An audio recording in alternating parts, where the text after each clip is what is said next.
karka yadda ka yi siyasa ta taɓa mutuncin mutane akan wannan al'amari da kake tunka. Karka yadda da shi. Karka yadda da siyasan zubar da mutuncinka kafin a ce ka isa zuwa ga manufarka.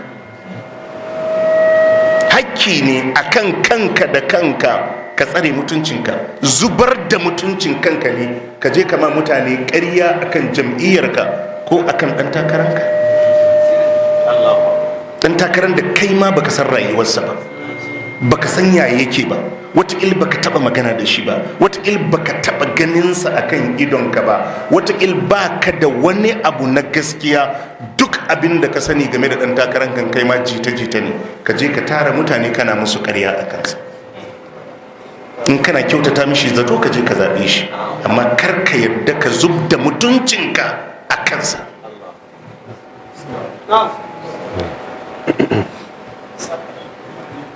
Jama'a mun fahimta? Laifi ne ka taɓa mutuncin wani akan siyasa, laifi ne ka zub da mutuncinka akan siyasa. Yaudarar jama'a zubar da kimanka ne, domin gobe ko jibi zai bayyana musu. Yi musu ƙarya zai bayyana musu.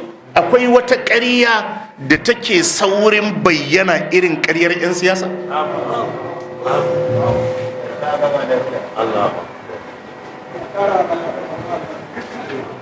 Ka tsare mutuncinka.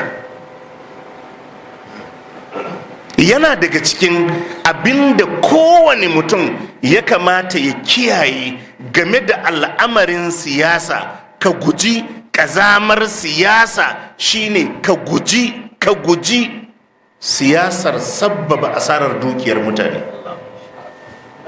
Karka yadda wani ya yi amfani da kai ka je ka ƙona motar wani.